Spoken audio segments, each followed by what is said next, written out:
আজকে আমি আপনাদেরকে পোস্ত ভাপার রেসিপিটা শেয়ার করব। তো এই পোস্ত ভাপাটা করার জন্য আমি 25 গ্রাম পোস্ত 4টে লঙ্কা দিয়ে আগেই বেটে দিয়েছি। তো যে জায়গাটার মধ্যে আমি বানাবো, চলুন সেই টিফিনটার মধ্যে আমি ঢেলে নিই। এখানে আমি একটা ছোট্ট সাইজের টিফিন নিয়েছি এই ভাপাটা বানানোর জন্য, আর এই পোস্তটা আমি এবার ঢেলে দেবো।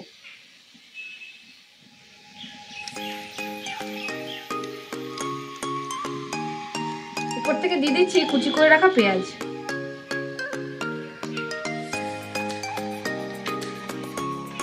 কিছু চেরা কাঁচা লঙ্কা। আপনারা যেরকম ঝাল খেতে পছন্দ করেন সেই অনুপাতে লঙ্কাটা দিয়ে নেবেন। এবার দিয়ে দিচ্ছি স্বাদ মতো নুন। এবার দিয়ে দিচ্ছি কাঁচা সর্ষের তেল। তেলটা আমি এখানে একটু বেশি করেই দেবো, আর এই তেলটার জন্য পোস্তর স্বাদ কিন্তু দারুণ হবে। এবার সমস্ত উপকরণগুলো পোস্তর সঙ্গে ভালো করে মিশিয়ে নেব।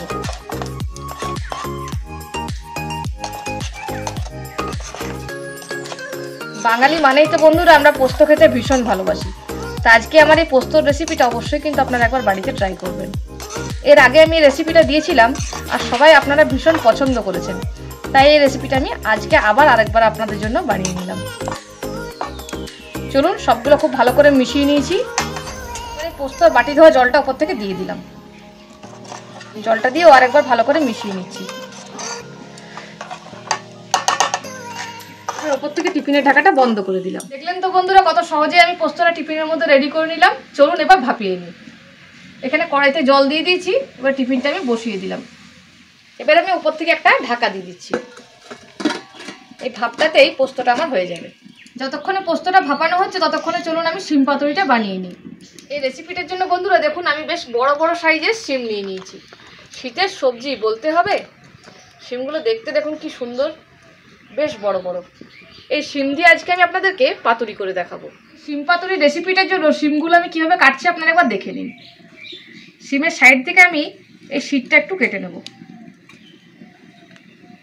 এরপর শিমটা আমি একদম কুচি কুচি করে নেব।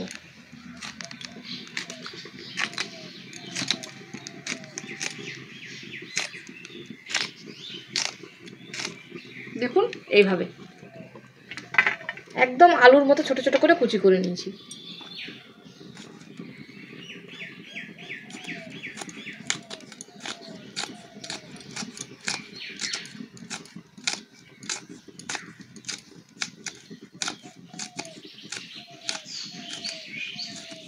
দেখুন একদম পাতলা পাতলা চিরি চিরি করে কেটে নিয়েছি।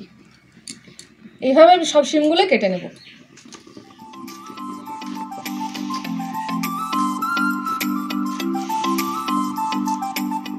শিম পাতুরির জন্য আমি কী কী নিয়েছি একবার আপনারা দেখে নিন। এখানে শিম নিয়ে নিয়েছি কুচি করে রাখা টমেটো, কুচি করে রাখা রসুন, কাঁচা লঙ্কা আর কুচি করে রাখা পেঁয়াজ। এই উপকরণগুলো দিয়ে আমি শিম পাতুরিটা বানাবো। শিম পাতুরির জন্য মশলাগুলো বেটে নিই। তো এখানে আমি নিয়ে নিয়েছি সর্ষে, পোস্ত, কুড়িয়ে রাখা নারকেল আর নিয়েছি 4টে কাঁচা লঙ্কা। এগুলো দিয়ে আমি শিম পাতুরির জন্য মশলাটা রেডি করে নেব। তো চলুন এবার মশলাগুলো বেটে নিই। দিয়ে দিচ্ছি পোস্ত, সর্ষে আর কাঁচা লঙ্কা, কুড়িয়ে রাখা নারকেল, দিচ্ছি সামান্য একটু নুন। এবার মশলাটা বেটে নেব।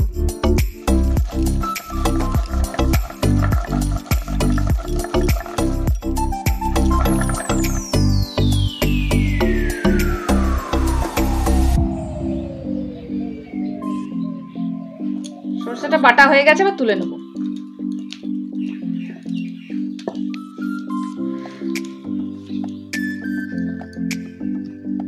সরষে পোস্ত তো বাটা হয়ে গেছে, এবার শিম পাতুরির জন্য আমি শিমের মধ্যে কিছু মশলা মাখিয়ে নেব।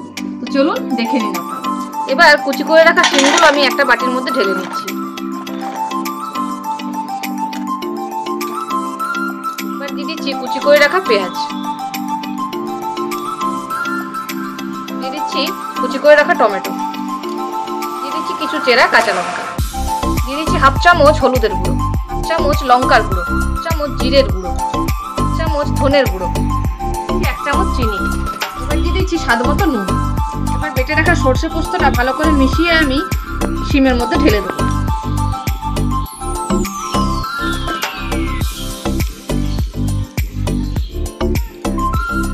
দিয়ে দিচ্ছি সর্ষের তেল। ভালো করে সবগুলো দিয়ে আমি শিমটা মাখিয়ে নেব। গরম ভাতের সঙ্গে শিম পাতুরি যা লাগবে না, দারুণ। আর তার সঙ্গে আবার ভাপা পোস্ত বাটা বলতে হবে। আর দুটো রেসিপি কিন্তু একদম জমজমাট। চলুন ভালো করে মাখিয়ে নিয়েছি। 10 মিনিট আমি এইভাবে রেস্টে রেখে দেবো, তাহলে নুন মশলাগুলো শিমের মধ্যে ভালো করে ঢুকে যাবে। শিম পাতুরিটা রেডি করতে করতে এদিকে আমার পোস্তটাও হয়ে গেছে। চলুন এবার একবার নামিয়ে নিই। মাঝখানে জলটা শুকিয়ে গেছিল, তখন আমি একটু জল দিয়েছি, যেটা আপনাদেরকে দেখানো হয়নি। এবার টিফিনটা নামিয়ে নেব। পোস্ত ভাপা তো হয়ে গেছে, নামিয়ে নিয়েছি। যতক্ষণে ওটা ঠান্ডা হচ্ছে ততক্ষণে শিম পাতুরিটা চলুন বানিয়ে নিই। শিম পাতুরিটা বানানোর জন্য কড়াইয়ে দিয়ে দিচ্ছি সরষের তেল, ফোড়নে দিয়ে দিচ্ছি কালো জিরে, দুটো কাঁচা লঙ্কা ফাটিয়ে দিয়ে দিচ্ছি। এবার দিয়ে দিচ্ছি কুচি করে রাখা রসুন। মাখিয়ে রাখা শিমটা তেলের মধ্যে ঢেলে দিচ্ছি।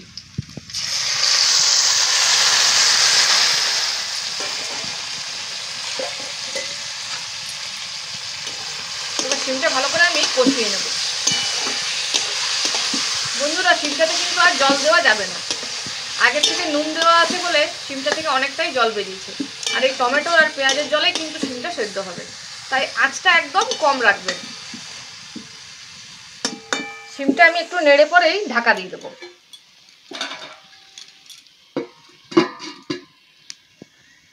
এবার মাঝে মধ্যে আমি ঢাকা খুলে খুলে একবার করে নেড়ে দেবো, নাহলে শিমটা তলে ধরে যেতে পারে। কিন্তু জল দেবেন না একদমই। চলুন বন্ধুরা, টিফিনটা তো ঠান্ডা হয়ে গেছে। এবার একটু মুছে নিয়ে টিফিনটা আমি খুলে দেখবো কেমন হয়েছে। খুলে নিয়ে দেখি পোস্তটা কেমন হয়েছে। বাহ, দেখুন কি সুন্দর গন্ধ উঠছে, দারুণ। দেখুন কি সুন্দর পোস্তটা একদম বাটির মধ্যে বসে গেছে। পোস্তর মধ্যে পেঁয়াজগুলো কি সুন্দর বুঝতে পারা যাচ্ছে, দারুণ হয়েছে। ধরনের সুন্দর সুন্দর রেসিপি পেতে হলে কিন্তু বন্ধুরা আমার চ্যানেলের ভিডিওগুলো অবশ্যই আপনাদের দেখতে হবে। আর আমার চ্যানেলটি সাবস্ক্রাইব করে নেবেন এবং পাশে থাকা অনুরোধ করবেন।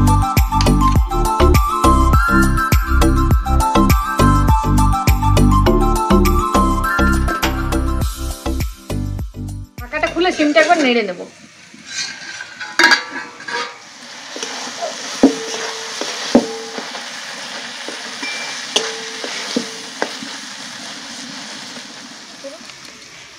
চলুন আবার কিছুক্ষণের জন্য আমি ঢাকা দিয়ে দেবো।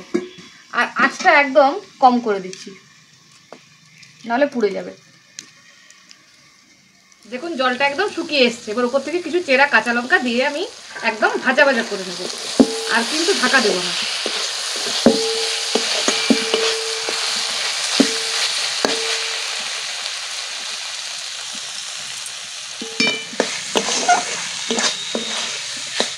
দেখুন বন্ধুরা, শিম পাতুরিটা রেডি হয়ে গেছে। এবার উপর থেকে একটু কাঁচা সর্ষের তেল দিয়ে দেবো। সর্ষে বাটা দিয়ে যে কোনো জিনিস একটু কাঁচা সর্ষের তেল দেবেন, দেখবেন খেতে ভালো লাগে।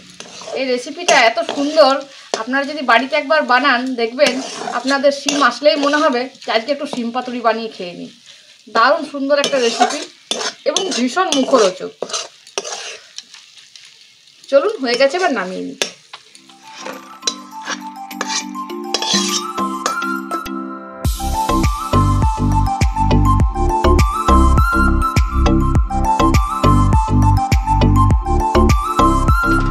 বন্ধুরা, আজকে আমার এই রান্নাগুলো আপনাদের কেমন লাগলো অবশ্যই কিন্তু জানাবেন। আর যদি ভালো লেগে থাকে তাহলে একটা লাইক করে দেবেন। আর আজকে বাবা একটু বাইরে গেছেন, তাই আমি আপনাদেরকে টেস্ট করে বলছি যে কেমন হয়েছে। চলুন সব থেকে প্রথমে ভাপা পোস্তটা একটু টেস্ট করে আপনাদের বলি কেমন হয়েছে।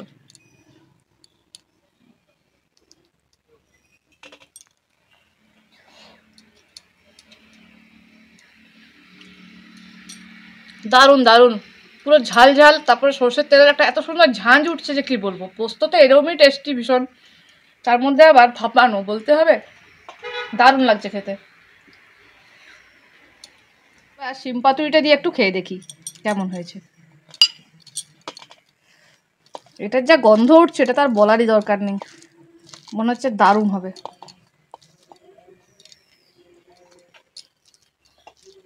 দারুণ দারুণ। শীতকালের দিন গরম ভাতের সঙ্গে এরকম গরম গরম যদি রান্না হয় না, ঝাল ঝাল, আর কি চাই। তো বন্ধুরা, আমার এই রেসিপিগুলো যদি আপনাদের ভালো লেগে থাকে তাহলে অবশ্যই আমার চ্যানেলটি সাবস্ক্রাইব করে নেবেন এবং নিজের আপনজনদের মধ্যে আমার ভিডিওগুলি শেয়ার করবেন। ঠিক আছে বন্ধুরা, সবাই ভালো থাকবেন, সুস্থ থাকবেন। দেখা হবে নতুন কোনো দিন নতুন কোনো রেসিপির সাথে। টাটা। আর আমার এই রেসিপিগুলো অবশ্যই বাড়িতে বানিয়ে নেবেন।